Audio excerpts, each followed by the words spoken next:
My name is Serena Maddox. I'm 34 years old. I served 11 years in the Army as a combat medic with the 75th Ranger Regiment. I've been deployed more times than I care to count, and I've buried more friends than I ever imagined I would. What I never expected, what I was never trained for, was the day my own family would drag me into court and try to erase my honor in public. The courtroom was freezing that morning. Or maybe it was just me. I sat on the edge of a wooden bench, the air thick with cologne perfume and judgment. My sister Clara sat across the aisle, legs crossed, polished perfect, unmoved. Beside her, my mother, Evelyn Maddox, widow of the late Colonel Robert Maddox, clutched her pearl necklace like it could protect her from the shame of my existence. I wasn't nervous. That feeling had burned out of me somewhere between Kandahar and Ghazni. But I was aware, hyper-aware of the glances, the stares, the under-the-breath scoffs. And then they called my name. Serena Maddox, please approach the stand. I stood slowly, my boots echoed across the marble floor like gunfire in an empty hallway. I wore my old navy blue dress uniform, pressed and clean, and on my left chest, pinned exactly 2 fingers above the heart, was the Medal of Honor. Before I could even raise my right hand to swear in, my mother stood up suddenly, violently, and shouted across the courtroom, her voice trembling but loud, "You don't deserve that. Remove it." Every neck turned. Even the stenographer stopped typing. My sister didn't even flinch. Instead, she leaned in and added with a smirk, "Fake veteran." The bailiff moved toward them, whispering something inaudible. The judge raised a hand but didn't speak. No one did. I looked straight ahead. I didn't argue, didn't plead. I simply reached up, unpinned the Medal of Honor from my chest, and placed it on the table beside the microphone. Gently, respectfully, as if it were still sacred even if they didn't believe it. The room fell dead silent. No papers rustled, no shoes shuffled. Even the air held its breath. And that's when I noticed the judge's eyes drop to the plaque, then rise slowly to meet mine. He didn't say a word. He didn't have to. That moment when I laid down the one thing that had kept me tethered to the world was the most humiliating thing I had ever done. And I had been shot twice, lost 3 ribs, and watched friends bleed out in a burning Humvee. But nothing compared to this. My own mother shouting me down, my sister calling me a fraud, and no one, not one single person, standing up to say she earned that. I sat down without looking at anyone, my hands folded in my lap. The space where my medal had been felt colder than anything I'd felt overseas. Clara's attorney stood confidently, smoothed his lapel, and stepped forward. "Your Honor, we maintain that Miss Maddox, despite her claims of service, has manipulated the Maddox estate during a period of emotional duress. She moved into the property uninvited, overrode medical directives, and has since attempted to assert control over assets not legally hers." He gestured toward a screen where a grainy photo of me was displayed, sitting on the edge of my father's hospital bed, holding his hand. Another photo, me in the backyard, opening the old tool shed. They made it look like I'd broken in, like I'd forced my way back into a home I had once built pillow forts in. He continued, "This case is not about military medals or dramatic outbursts. It's about property rights and the exploitation of an elderly man in declining health." The words slid across the floor like oil on ice. Slick, cold, dangerous. I didn't say a word. My court-appointed attorney had advised me not to speak. Not yet. Not until we could present our evidence. But so far, we hadn't even been given the chance. They were painting me as a manipulative parasite, and the court was nodding along. Murmurs rippled through the spectators. Some were reporters, others family friends who hadn't spoken to me since I enlisted. They glanced at me, then looked away. One woman shook her head. Another whispered to her neighbor. I knew what they were thinking. How dare she show up in uniform and expect sympathy? They didn't see the years I spent patching up soldiers younger than me, dragging them through dust and blood and gunfire, whispering lies like, "You're gonna be okay," even when I knew they weren't.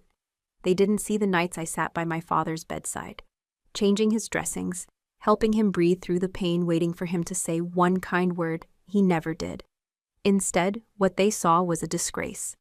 A woman with a medal she shouldn't have. A daughter trying to steal a house she didn't earn. A soldier who had apparently faked it all. And I let them believe it, for now. Because I knew something they didn't. I knew that sometimes silence is sharper than any rebuttal. And when the moment comes, When truth finally walks through the door, it doesn't need to shout. It just needs to be seen. And that moment, it was coming. But until then, I sat in that courtroom stripped of my title, my history, and my father's name. Waiting, watching, enduring. Because I had survived worse. And I knew how to win a war without ever firing back. Not yet, but soon. 6 months before my father collapsed, I was still at war. Not overseas, back home at the Maddox estate in Virginia. I'd been called back from active duty early. He'd suffered a minor stroke or so, they said. I arrived on a humid afternoon and found the house quiet, too quiet. When I walked in, the living room was empty, except for my father seated in his favorite leather chair. He looked smaller, like someone had folded him up, tucking the edges in and making him fit into less space. I knelt by the chair and felt the rise and fall of his breath. I reached for his hand. It felt frail, a worn rope unraveling at the ends. For 8 years, my father had barely touched me. We wore our distance like armor. But in that moment when he closed his eyes and I brushed his fingertips, he didn't pull away. He held on. Then he opened his eyes and looked at me. He didn't speak. He didn't need to. That look said more. My mother, Evelyn, was in the bedroom. She didn't come out when I arrived. She didn't come out for days. I heard her crying by the window, quiet sobs behind closed doors. Clara was across the country in Austin handling a corporate merger she said was urgent. She didn't call, didn't visit. She texted once some days later. Hope he gets better. I didn't call anyone else. I didn't tell them how close he came. I didn't tell them I was there holding him, asking him to breathe, telling him over and over, "It's okay. You're okay." I lied to him to make him believe it. He recovered slow and messy. For 3 months I stayed in that old brick house with peeling paint and overgrown vines. I slept in his guest room, rinsing out uniform patches in the bathroom sink at night. Mornings I helped him sit up, set out eggs and toast on a tray. I shifted his IV bags. I held the flashlight for him when he could barely see. I wiped sweat from his forehead during the first summer heat wave and rubbed his back as he fell asleep. On his bad days, he was quiet. On his better days, he stared at me late at night like he was memorizing my face. One night I caught him staring at my uniform folded on a chair. He whispered, "You did good, proud." I swallowed hard. I didn't say thank you. I didn't say anything. I just nodded, blinked back tears, then left the room. The community whispered I was back for inheritance. They didn't see that every morning I woke to patch him together. They didn't know the smell of antiseptic. They didn't know how I spent hours reading his favorite military memoir, trying to spark conversation. He never asked me about medals, deployment scars. He never talked about the war. He never once said, "Serena, you're the best of us." But I saw it in him. I felt it in his hold of my hand. It was September when he fell again, harder this time. So next time, hospital staff called me first. I ran down the porch steps in my uniform shirt and rain boots, no dress blues. I didn't need ceremony then. I just needed to get him to safety. When the ambulance came, Mother appeared on the sidewalk in slippers and a robe. She didn't speak when I rushed past her to hold my father's hand again. Clara flew home 2 days later. And then he died. I held his hand in the hospital room. I told him it was okay for him to rest.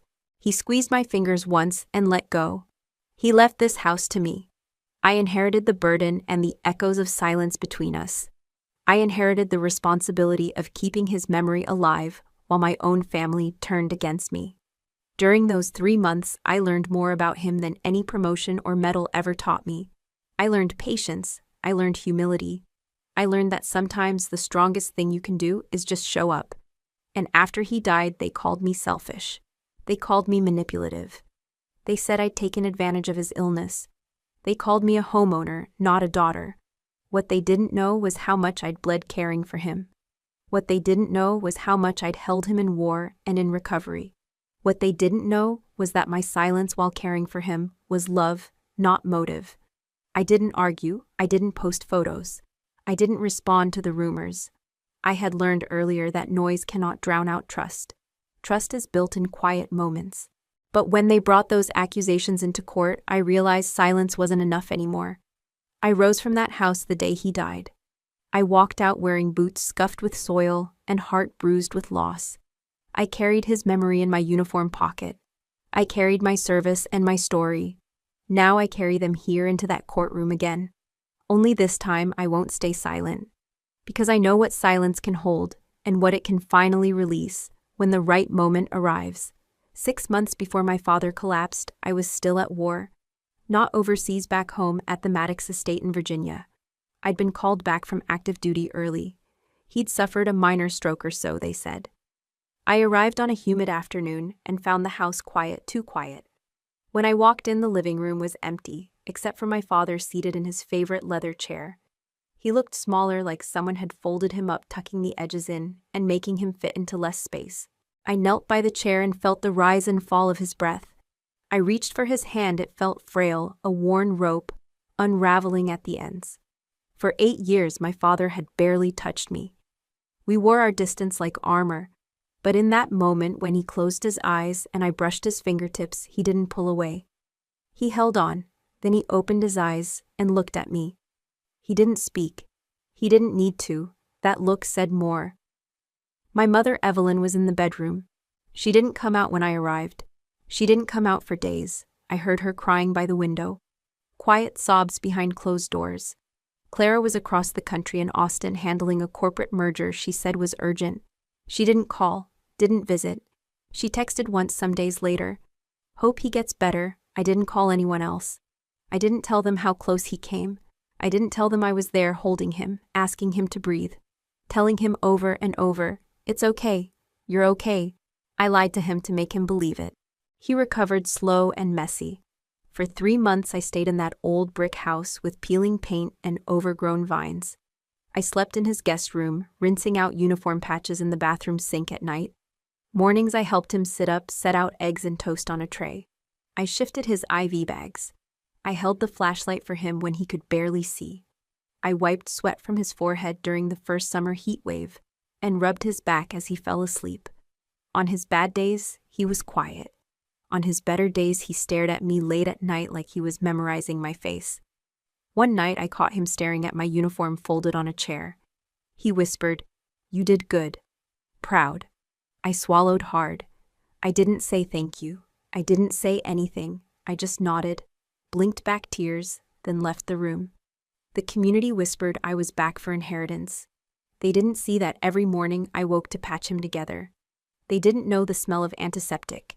They didn't know how I spent hours reading his favorite military memoir trying to spark conversation. He never asked me about medals, deployments, scars. He never talked about the war. He never once said, "Serena, you're the best of us." But I saw it in him. I felt it in his hold of my hand. It was September when he fell again, harder this time. So next time hospital staff called me first. I ran down the porch steps in my uniform shirt and rain boots, no dress blues. I didn't need ceremony then. I just needed to get him to safety. When the ambulance came, Mother appeared on the sidewalk in slippers and a robe. She didn't speak when I rushed past her to hold my father's hand again. Clara flew home 2 days later, and then he died. I held his hand in the hospital room. I told him it was okay for him to rest. He squeezed my fingers once and let go. He left this house to me. I inherited the burden and the echoes of silence between us. I inherited the responsibility of keeping his memory alive, while my own family turned against me. During those 3 months, I learned more about him than any promotion or medal ever taught me. I learned patience. I learned humility. I learned that sometimes the strongest thing you can do is just show up. And after he died, they called me selfish. They called me manipulative. They said I'd taken advantage of his illness. They called me a homeowner, not a daughter. What they didn't know was how much I'd bled caring for him. What they didn't know was how much I'd held him in war and in recovery. What they didn't know was that my silence while caring for him was love, not motive. I didn't argue. I didn't post photos. I didn't respond to the rumors. I had learned earlier that noise cannot drown out trust. Trust is built in quiet moments. But when they brought those accusations into court, I realized silence wasn't enough anymore. I rose from that house the day he died. I walked out wearing boots scuffed with soil and heart bruised with loss. I carried his memory in my uniform pocket. I carried my service and my story. Now I carry them here into that courtroom again. Only this time I won't stay silent. Because I know what silence can hold and what it can finally release when the right moment arrives. There was a time I believed my father hated me, not because he said it, but because of how loudly he said nothing. It was senior year. I'd just withdrawn from law school mid-semester. I didn't tell anyone until it was already done. I remember walking into the kitchen of our house, wearing jeans, a hoodie, and a duffel bag slung across my shoulder. My mother stood by the sink polishing wine glasses we never used. My father sat at the head of the table reading the Wall Street Journal. "I'm not going back," I said. No theatrics, no speech. My mother paused for half a breath. Then she resumed drying the glass like I hadn't spoken. My father lowered the paper an inch, just enough for his eyes to meet mine. The disappointment in them didn't sting, it burned. I could already feel it tightening in my chest. "What are you talking about?" he asked. "I dropped out," I answered. He folded the paper slowly, deliberately, placed it on the table, pushed his chair back, stood up. "You're the first Maddox to quit anything," he said. I nodded. "I'm enlisting," I said. The room cracked open. The silence was so sharp I could hear the ice melt in the water glass beside him. He walked toward me, stiff military posture still intact. Then, before I had time to step back, he slapped me across the face. Just once. Not hard enough to leave a bruise, but hard enough to knock something loose. Maybe it was respect, or fear, or the last thread I had left of being his daughter. "You are not taking our name and dragging it through the dirt," he snapped.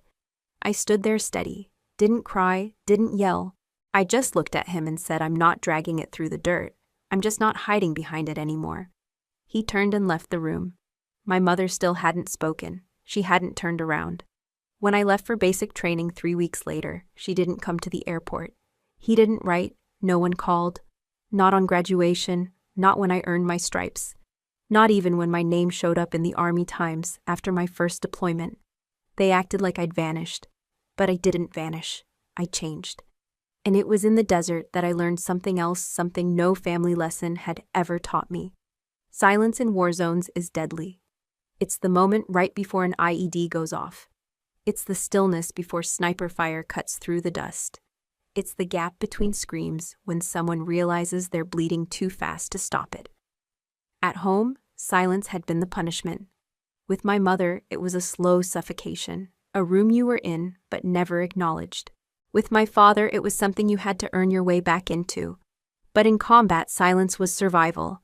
And sometimes silence meant someone had died before they could scream. So I learned to read quiet like a language. I learned to hear the tremble in breath, the difference between discipline and panic. I became fluent in things people didn't say. That's why years later, when my father had his first stroke and couldn't form words, I didn't need him to speak. I already understood silence better than most people understood sound. But back then, after that slap in the kitchen, I thought I'd lost everything. My place, my father, my worth. What I didn't realize was that I had traded their silence for one I could live with my own. The Army didn't ask me to prove my bloodline. It asked me to prove my backbone. And when it did, I gave it everything. I gave it 18-hour days in combat boots. I gave it my sleep, my knees, my sanity. I gave it friends I loved and couldn't save. And somewhere along the way, I stopped looking back at the kitchen table, at the man who stood there, thinking he could break me with his silence and a slap. Because I had stepped into a world where people yelled to live. And in that world, my silence became a weapon, not a wound. I never told my family any of this. Not when I came back with medals. Not when I earned the one they said no woman would ever earn. Because you don't hand your story to people who never asked for it. You build a new one, quietly, steadily, and if they don't hear it, that's on them. The courtroom was colder that morning, not physically, but in the way people looked at me. It was the second day of the trial. Clara had arrived wearing black, though our father had died nearly 6 months ago. She sat beside our mother like a dutiful daughter, her arm lightly around Mom's shoulder, eyes lowered just enough to appear mournful, but not enough to miss the cameras. And then she stood, calmly, too calmly. "Your Honor," she said with permission, "I'd like to submit a short video for the court to consider." It was taken from the hallway camera outside my father's room, recorded the night before his passing. My attorney didn't object. He didn't even look surprised. The judge nodded. The screen lit up. There I was, pixelated but recognizable, standing just outside Dad's bedroom door. "You never respected me," my voice echoed from the speakers. "All I ever did was try." You disrespected the family name, came his reply, muffled but audible. You never wanted a daughter. You wanted a soldier you could parade in courtrooms and country clubs. And look at what you became, he snapped. Silence. Then I turned, hand trembling on the doorknob, voice breaking just enough to sound harsh. Maybe I became what you made me. The video cut off. That was it. Just that. No context. No full recording. No next moments where I walked back in, dropped to my knees, and told him I was sorry. That I didn't want to win the argument. I just wanted him to know I stayed because I loved him. Not because I had something to prove. But that part wasn't in the clip. Clara had cut it, and the courtroom ate it up. There was an audible shift in the air. Whispers, a few headshakes. The jurors stiffened. Even the bailiff glanced away. My mother sniffled, pulling out a tissue from her clutch. With such elegance you'd think she rehearsed it. She dabbed under her eyes. A single tear slipped down her cheek. Fake. I watched the entire performance without blinking. When the judge asked if I had a response, I stood slowly and approached the microphone. I could have explained.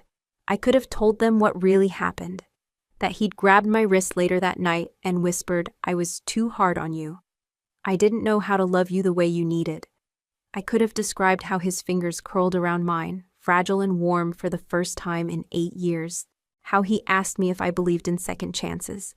How I told him yes, but I didn't say a word. I looked at Clara. She smirked just enough for only me to see it. I looked at my mother. She couldn't meet my gaze. Then I turned back to the judge, cleared my throat, and said, No response, Your Honor. He nodded, confused. I returned to my seat. My attorney leaned in, whispered, We could ask to cross-examine the footage. I shook my head. Let them talk. But they're painting you. I know, I interrupted. There was a pause.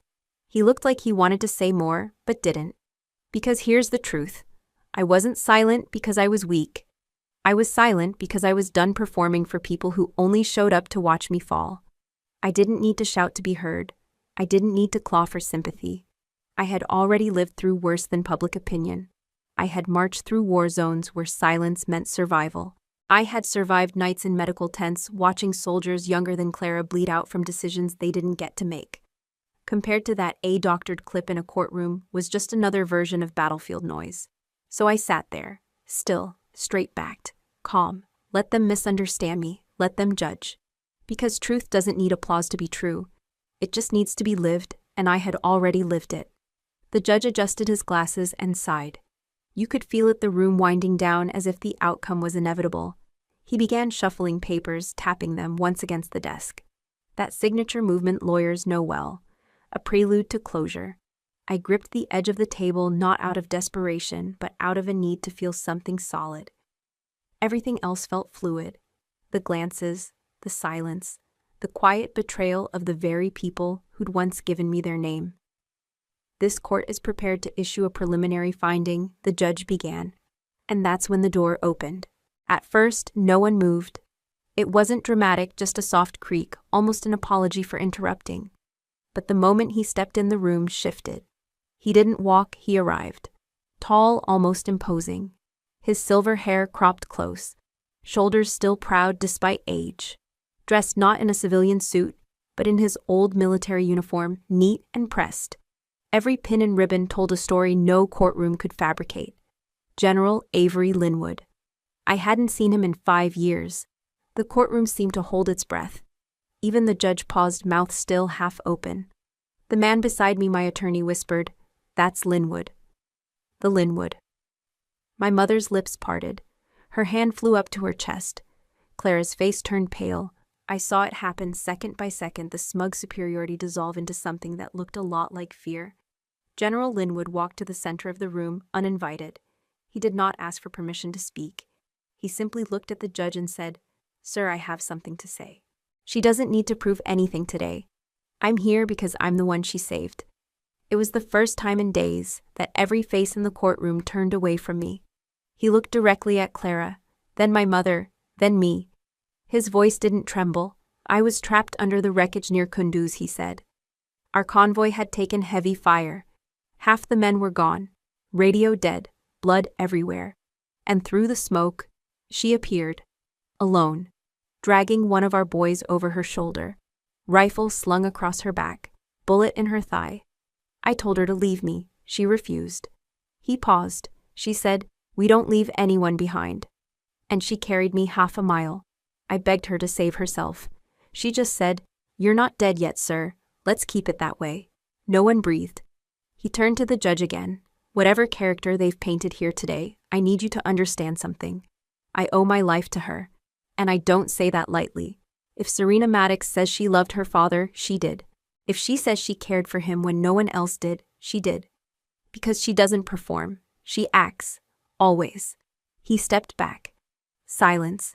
Even the stenographer had stopped typing. The judge looked stunned. He blinked several times as if trying to reboot a stalled mind. My mother looked like she had aged 10 years in the last 10 minutes. Clara sat frozen knuckles white against her thigh. But I remained still. Because this wasn't vindication. It was just truth finally being allowed to stand. General Linwood walked toward me, slowly, deliberately. When he reached me, he extended his hand. I stood, took it. Then he did something no one expected. He saluted. To me. Every muscle in his arm precise. Every breath controlled. A soldier's gesture, not given lightly, not performed for cameras. The judge stood too, quietly, as if the gravity in the room had shifted. I didn't smile. I didn't cry. But I felt for the first time in weeks the weight in my chest shift just a little enough to breathe again. And in that moment I knew they could tear down my name. They could twist the memories. But they could never rewrite the truth of what I carried. Or who I had carried. Because honor isn't something you hang around your neck. It's something you carry in your spine when no one's watching. General Linwood didn't sit. He remained at the center of the courtroom, still as a monument, then slowly reached inside his coat pocket. This, he said, is the original Medal of Honor nomination packet filed 7 years ago. Not by me, not by the unit, but by Colonel Franklin Maddox.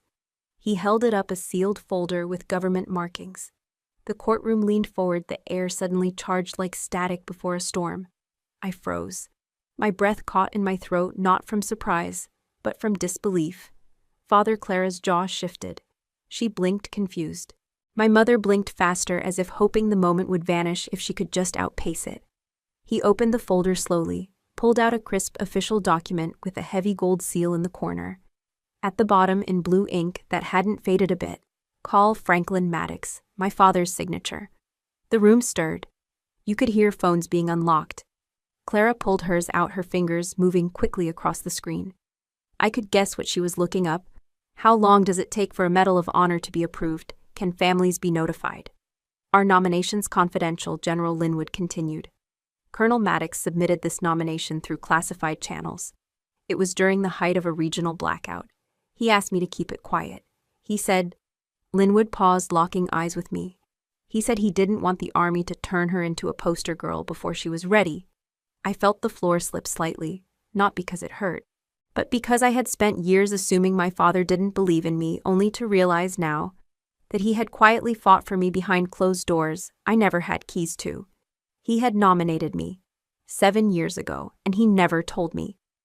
Never told anyone. Linwood turned toward the judge. "Your Honor, this nomination was eventually lost in the bureaucracy. The file was buried after a reassignment, but I've kept it, because I knew someday she might need it." I looked down. My hand had moved on its own, now resting over my heart, right where my Medal of Honor had hung before I took it off. I didn't need to say anything. The question echoed in my chest. Why did he hide it from me? I hadn't seen that version of him in years. The man who taught me to ride a bike. The man who made me memorize Army field codes just for fun. The one who turned ice cream into reward currency after Sunday drills. That man disappeared the day I said I was leaving law school. That was the last time he slapped me. Not out of rage, but of shame, disappointment. He called me a disgrace. He told me I had humiliated the Maddox name, and I left. Now, years later, I stood in a courtroom with my mother's tears like knives and my sister's accusations like acid, and learned that the man who rejected me had once tried to honor me in the highest way possible.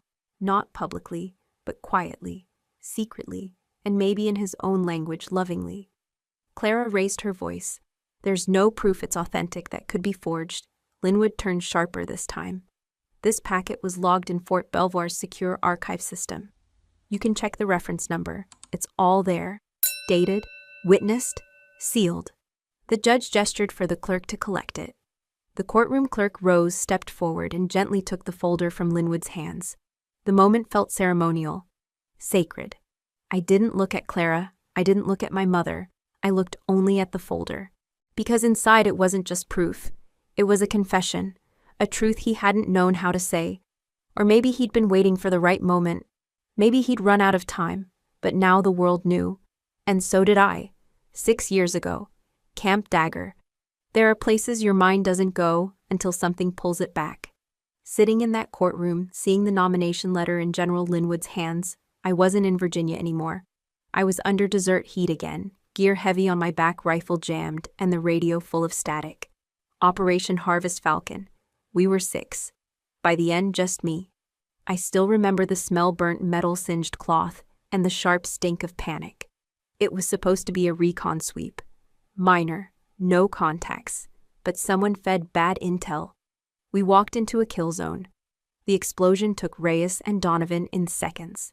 I dragged Stafford 50 yards through shrapnel, covered Martinez's bleeding neck with my only dry bandage, shot my way through 2 ambushes, sent out 5 distress flares. When the Black Hawk finally came, my hands were trembling so bad I couldn't even load my own sidearm. I was 19, and the only one breathing. They medevaced me out. I stayed in silence for days. Didn't speak a word until Linwood visited me in the recovery ward. He didn't say I'm proud, he just sat. Left a small slip of paper with one sentence, "Your silence saved lives." I found out later that someone had filed for Medal of Honor nomination. I never knew who. No one told me. It was only whispers in the hallway she should have gotten it. Politics blocked it, too sensitive. I believed it. I believed it had been rejected because of how messy it was. I was a girl from a family known for lawyers and diplomats. Not soldiers, not headline makers. But the truth came slowly, like oil leaking through cracks. Weeks before the mission, Dad had sent me a letter. I never opened it. I'd been angry. We hadn't spoken in nearly 2 years by that point. I found that letter again after the trial started. Still sealed, yellowing at the edges. When I finally opened it, it said, "Don't let them turn you into something you're not. If you want to serve, serve, not perform." Now I understood what it meant. He hadn't pulled the nomination to erase me. He'd done it to protect me. General Linwood confirmed it in a hallway outside the courtroom later that day. "Your father didn't trust the process," he said. "He saw what happened to other medal recipients. The press camps outside your house. The interviews twisting grief into glory. He said you'd earned it, but he wouldn't let Washington turn you into a symbol to feed headlines." I looked away. Was it protection or control? A part of me still didn't know. But another part, quiet, tired, older, understood that love comes in strange forms.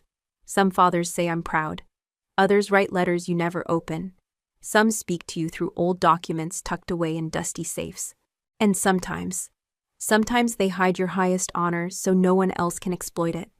Back at Camp Dagger during those debriefings, they asked me if I wanted a formal ceremony, medal or no medal. A recognition. I declined. I wasn't ready. Not because I didn't believe I'd done something right, but because I hadn't yet made peace with why I was the only one still breathing. And maybe my father knew that. I walked back into the courtroom that day, not as the broken daughter trying to defend herself, but as the soldier who had walked through hell and come out the other side without needing to be seen. They stripped the medal from me in public, but I remembered what Linwood once said. Some medals you wear on your chest, others you carry in your spine. I was standing by the courthouse window when General Linwood joined me. People were still whispering inside, stunned by the revelation of the Medal of Honor letter, but my mind was elsewhere, somewhere colder, somewhere heavier. He didn't speak at first, just handed me something folded in thirds. I opened it slowly. It was a handwritten note, familiar scrawl, slanted letters, my father's. Only 7 words. Let her live in peace, not in pain.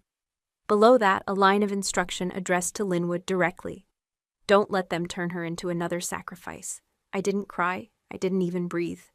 Linwood's voice broke the silence. He told me to lock the paperwork away. said he couldn't bear the thought of you being dragged in front of cameras. He saw how the media devoured other veterans, especially women. I nodded slowly, but it didn't reach my chest. He was afraid, Linwood added. Not of you, but for you. I clenched the note in my hand. That fear, I said, voice dry, left me buried under silence. Do you know what it's like to walk back into your own home and feel like a rumor, like a walking disappointment? He looked away. Yes, I do. My throat tightened. My father's silence, his desire to protect, had a cost. I was shunned at every dinner. Whispers followed me at family gatherings. Clara called me the girl who ran. My mother pretended I was just on a long vacation. No one asked why I enlisted. No one asked how I slept at night. Instead, they filled in the blanks with their own stories. I was reckless, unfilial, a stain on the Maddox name, the daughter who threw away Harvard Law for boots in the mud. All that because he didn't want them to see my face on TV. He could have told me, I said quietly. Linwood sighed. He said you had enough to carry, guilt, memory, war. He thought silence was mercy. I looked down at my hands. They were shaking slightly. He was wrong, I whispered. Silence isn't mercy. It's a sentence. I thought back to the day I came home months after Camp Dagger. Clara met me at the airport, gave me a hug that felt like PR, then went straight to asking when I'd reapply to law school. Dad shook my hand stiffly, didn't mention the deployment, didn't mention the Bronze Star I'd earned weeks earlier, and Mom, she stayed upstairs. That night I sat alone on the porch, drinking weak coffee and staring at the garden Dad used to tend before his heart gave out. He came out eventually, said nothing, just sat beside me, then muttered, I'm glad you came home. That was it. No, I'm proud. No, how are you? Now I knew why. He'd decided my story had to stay buried to keep me safe. But the irony is in trying to protect me from the public, he left me defenseless at home. Clara twisted the silence into shame. My mother wore it like perfume, and me, I swallowed it whole. I turned to Linwood. Why did you come forward now? His eyes held something old, heavy, because your father died. And you're still alive. It hit me hard. There were layers to this I hadn't seen. My father wasn't just controlling. He was terrified, haunted by the idea that his daughter, his soldier, would be remembered for a headline, not her heart. He didn't trust the world with my truth, but in choosing silence, he let my family bury me under assumptions. And maybe he thought I'd understand one day, that when the dust settled, I'd piece it together and forgive him. And I almost had. Almost. But that night alone in the hallway, I realized protecting someone doesn't mean erasing them. Love, real love, requires being seen even in pain, even when it's inconvenient, even when it hurts. Linwood handed me the letter again. You can keep this, he said. It's yours now. I tucked it into my coat, not because I forgave him yet, but because I knew it was time to stop being silent for someone else's comfort and start speaking for myself. The judge was preparing to deliver her preliminary ruling when my attorney, Mr. Kellerman from the Legal Veteran Defense Initiative, raised his hand. Your Honor, he said calmly, with the court's permission, we would like to submit one final piece of evidence. The courtroom hushed again. Judge Linton gave a single nod. Proceed? Kellerman stepped forward, holding a flash drive in his palm, like it weighed more than the courthouse itself. This footage was recovered from a private in-room security system in Colonel Maddox's residence. It was never published, never edited, and never disclosed to any party, including my client, until 2 nights ago. He inserted it into the court's presentation system. For a few seconds, the screen stayed black. Then it lit up with a date 6 months ago. The footage showed my father lying in his bedroom. He looked thinner than I remembered, his color pale, oxygen tubes at his nose. But his eyes, they were awake, clear. A timestamp blinked in the corner. It was recorded 3 days before he died. The room was quiet except for the distant hum of a ceiling fan and the soft beeping of medical equipment. Then he spoke. His voice was hoarse, but unmistakable. If anything happens to me, he began, I need this on record. I felt my whole body stiffen. He turned his head slightly toward the camera. There was no one else in the room. Just him, and the red light blinking. I've made arrangements for Clara and Evelyn. They won't like it, But this house, this land, it belongs to Serena. She earned it, not through blood, through burden. Clara's face went white. Mom gasped, visibly shaken. She held my hand when I couldn't breathe. He continued, coughing slightly. She bathed me when I couldn't stand. She sat outside my room every night, for months. And I never thanked her. I failed her once already. When she left for service, I didn't stop her. I didn't understand her. He paused, swallowed. Then softer than ever, but I do now. Silence. Not in the courtroom, there were murmurs, sharp intakes of breath, a few stunned gasps, but in me. A silence different from the one I'd carried. This one was lighter. The clip wasn't over. I know Evelyn won't accept this, neither will Clara. But this house, it was built by my hands, yes, but it was kept alive by hers. Serena deserves peace, even if it has to come from me when I'm gone. Then after a long, hard breath, I'm sorry. The screen went dark, no music, no swelling emotional cue, just silence. Judge Linton didn't say anything at first, neither did anyone else. The video had landed like a stone in a lake ripples, moving through each corner of the courtroom. Clara stood still, blinking, as if the air had been sucked from her lungs. My mother turned her face down and wiped beneath her eyes, but whether it was shame or disbelief, I couldn't tell. As for me, I didn't cry. I didn't gloat. Instead, I reached into my coat pocket and touched the folded letter from General Linwood. Then the Medal of Honor recommendation. Then finally my own chest, where my name had long felt like a whisper no one heard. Now it echoed. Kellerman's voice was calm, but direct. As you can see, Your Honor, this statement combined with the General's sworn testimony confirms the Colonel's final wishes, not only as a father, but as a legal property holder. The judge turned to me. Miss Maddox, do you wish to make a statement before I proceed? I stood, straightened my back, then said simply, No, Your Honor. He already did. I sat back down, because for the first time in years, my silence was no longer mistaken for absence.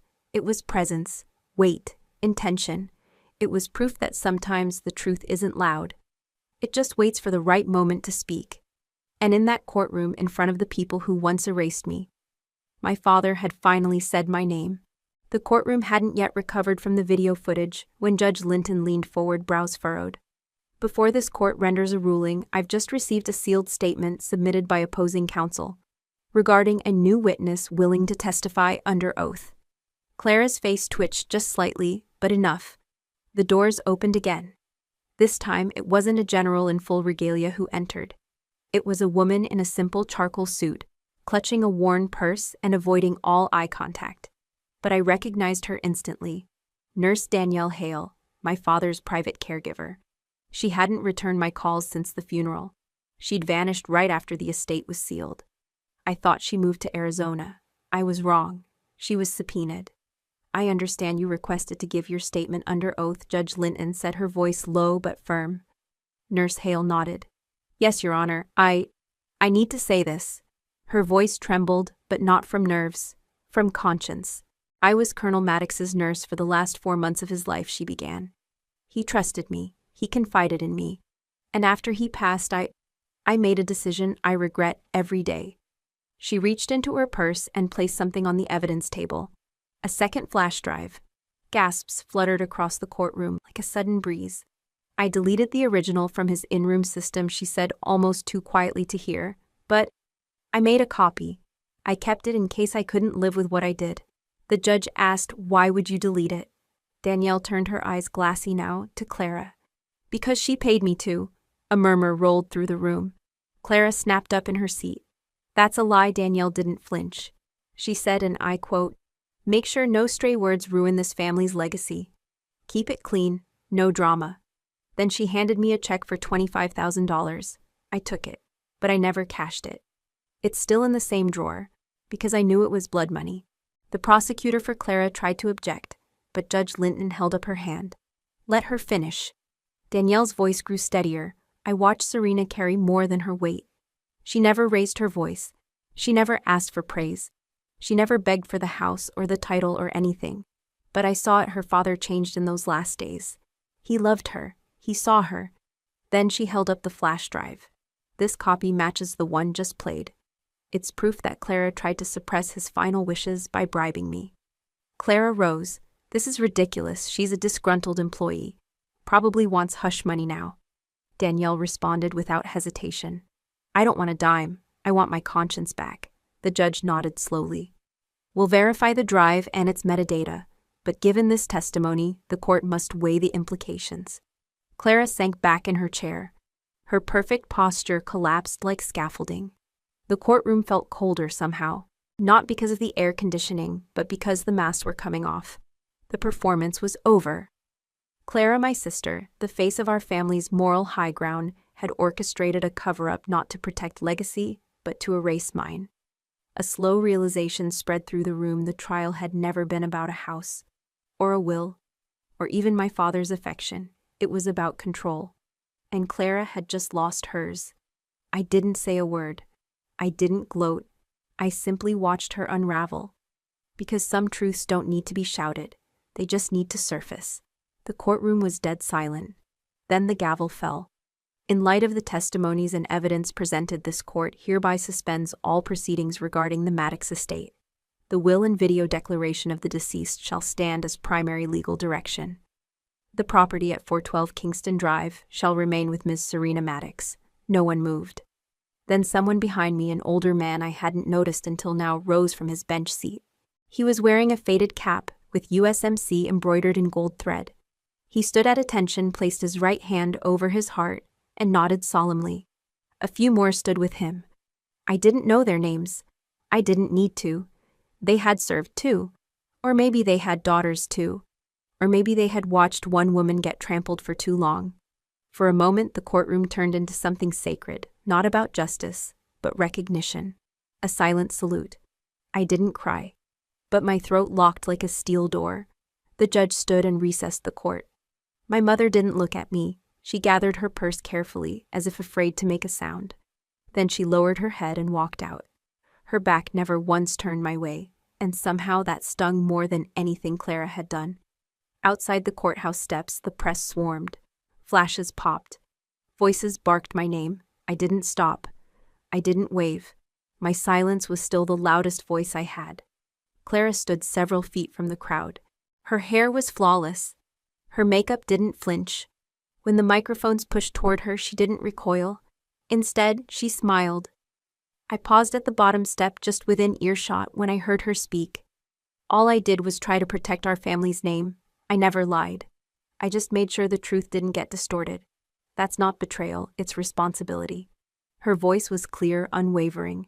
A masterclass in control. Some reporters looked impressed, but some didn't. I stepped into the car, waiting at the curb. General Linwood was already inside.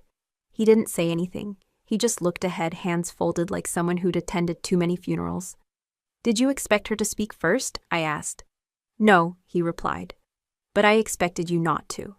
And he was right. I wouldn't. That night, a video went viral. Not the court footage, not the Medal of Honor proposal. Just a grainy shot of that veteran hand over heart standing alone while I sat silent, still on the stand. They called it the moment America stood up for her. It wasn't the moment I wanted, but it was the moment that would follow me. By morning, Clara had already done 3 interviews. Each one was cleaner than the last. She wore pearl earrings, a navy blazer, a steady tone. I didn't steal anything, she repeated. I protected the family from scandal. That's leadership, not manipulation. She positioned herself not as a villain, but as a misunderstood architect of order. Calculated, articulate, cold. Social media lit up.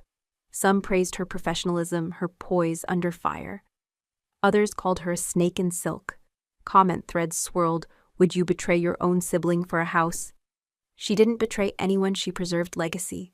Families aren't sacred anymore, just legal battlegrounds. Women like Clara give sisterhood a bad name. She did what was necessary. Stop romanticizing loyalty. Someone even started a poll. Does family loyalty outweigh the pursuit of control? It trended for 3 hours. I didn't vote. I didn't answer any of the emails either, or the texts, or the calls. I watched the news anchors read my name with practiced solemnity. I saw hashtags born, then diluted. Justice for Serena. Silent Strength Maddox Sisters. None of it felt like mine. Reporters camped near my building for 3 days. One even sent a bouquet of roses with a business card tucked in. Whenever you're ready to speak, the world is listening. But I wasn't. Because this wasn't about my voice anymore. This was about letting go. There's something about being publicly vindicated that doesn't quite taste like victory. It tastes like processed closure, engineered validation. And yet, privately, nothing felt closed. Because I still had no answers to the one question that never left me. Why didn't my father say it to me himself? He had all those final hours, all those days in silence. Why did he need a video? Maybe it's cowardice, maybe it's love, maybe it's both. People say vindication feels like rising. To me, it felt like exhaling underwater. I didn't need to prove Clara wrong. I didn't even need to be right. I just needed to walk away not carrying all of it. So I packed a bag, one duffel, one notebook, one medal, and I left town for a while. No press conference, no final statement, just silence again. But this time it wasn't heavy, it was mine. The house looked smaller than I remembered, not physically but in presence, as if time had shrunk its shadow and peeled off all the authority it used to carry. I stood at the gate for a full minute, hand on the latch, listening to the creak of wind brushing the hedges. The paint had chipped along the porch rail. The bell didn't ring when I pressed it. Dust settled on the windows like old regrets that refused to be wiped away. Still, I opened the door and stepped in. This was the house where I learned to march before I learned to rest, where silence was rewarded and softness mistaken for weakness. But it was also where my father once told me with a whiskey glass in hand and a rare softness in his voice, "You're the only one in this family who'd burn the house down to save the foundation." I never understood what he meant. Now I did. Coming back wasn't about nostalgia. It wasn't even about closure. It was about choosing where I would begin again on my terms. The inheritance was legal now, but the house didn't feel like mine. Not until I chose to live in it. Not until I decided not to let it rot under the weight of a family's silence. So I repaired it. Slowly. I fixed the hinges on the kitchen cabinets. Replaced the broken fence gate. Replanted the stubborn patch of grass out front. I didn't remove my father's chair from the study. I just added another beside it. And when people asked what I was doing with the space, I told them I'm living in it. Not defending it, not avenging it, just living. And part of that living meant giving what I didn't get. I started showing up twice a week at the Veterans Women's Transition Center across town, not as a guest speaker, not to tell my story. I didn't tell my story at all. I sat in the back, I brought coffee, I folded donated sweaters. And when someone cried during a group session, I didn't try to fix it. I didn't offer platitudes or recycled therapy speak. I just listened. Because once all I ever wanted was for someone in my family to sit with me in silence and not look at me like I was broken. So I became that person for others. Not out of virtue, but out of understanding. Some days I drove home from those sessions and sat in my car for 20 minutes, staring at the porch light, wondering whether my father would be proud or just confused. But then again, maybe those two weren't so different. There's a drawer in the master bedroom I never filled. Third one down, oak finish, slightly stuck on the left side. It used to hold his cufflinks, his Navy-issued wristwatch, a photograph of him and my mother at some formal event, where they both looked like they'd rather be somewhere else. Now it holds one thing, the medal. The one I didn't ask for, didn't wear, didn't display. Not because I was ashamed, but because it wasn't meant for the wall, it was meant for the drawer, where things live quietly and still matter. Sometimes late at night when I couldn't sleep, I'd open it, not to hold it, just to see it, to remind myself that what happened in Camp Dagger wasn't just in my head, that the blood I saw, the breath I lost, the silence I endured, they were real, and someone somewhere had written it down, a record even if buried. Next to it, I placed a framed photo of my father, not the official portrait in full uniform, a different one. He's in a flannel shirt holding a half-built model airplane in the backyard. He's laughing mid-sentence, eyes squinting like the sun caught him by surprise. I don't know who took the photo, but it's the only one where he looks like the version of himself I might have spoken to. Had life been simpler? Sometimes when I stared at that drawer, I wondered what would have happened if he had told me everything himself. If he had handed me the medal, not hidden it. If he had faced the family fallout, not left me to do it alone. If he had said, "You deserve this," and looked me in the eye. But life doesn't come with redos. Only moments. And this drawer, this little unremarkable drawer, was one of them.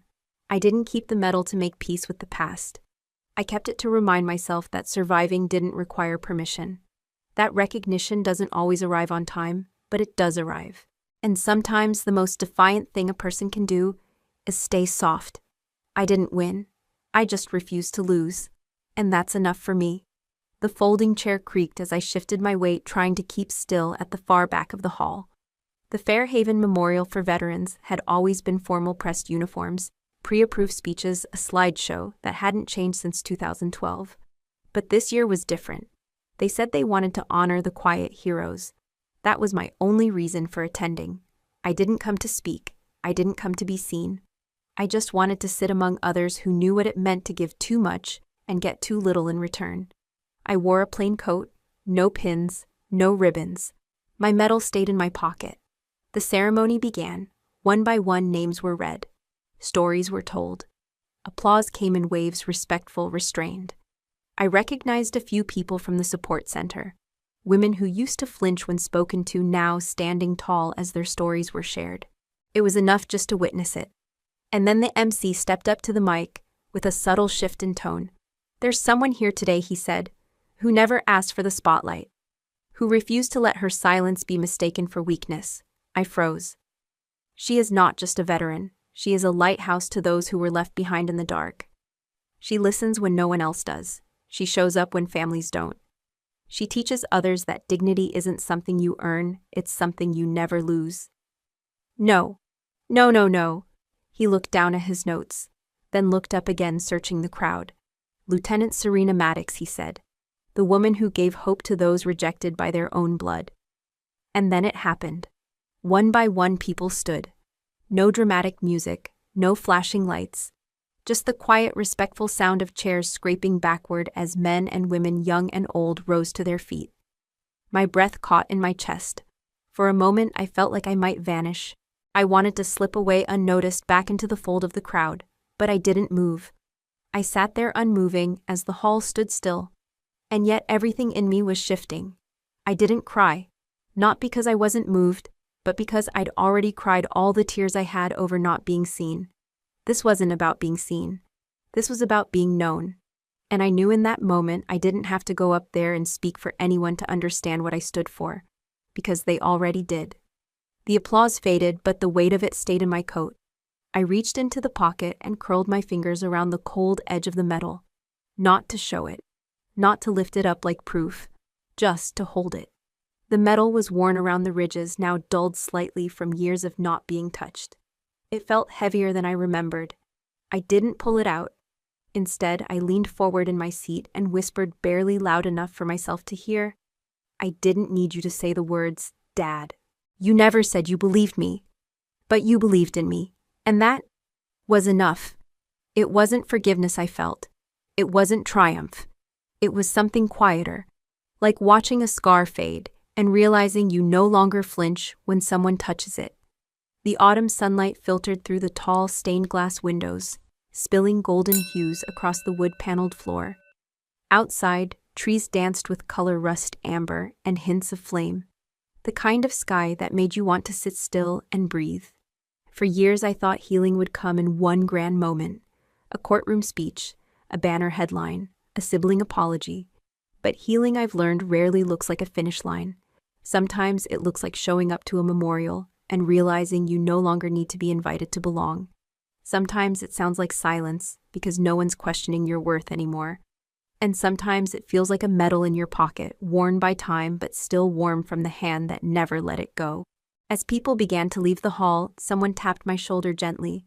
"I just wanted to thank you," she said. She looked barely 20, her eyes tired but steady. "I've been going to your sessions. You probably don't remember me." "I remember," I said softly. She hesitated, then smiled as if surprised by how good it felt to be seen. And then she left.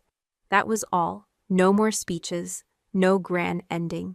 Just people walking quietly into the afternoon, carrying pieces of each other with them. As I stepped outside, the breeze caught my coat and lifted it slightly, like the wind itself was trying to remind me I no longer needed to carry so much weight. The metal remained in my pocket, but it didn't feel heavy anymore. Before we say goodbye, we'd love to know, where are you watching from? Is it a quiet morning with a warm cup of coffee, or a late night where stories like this keep you company?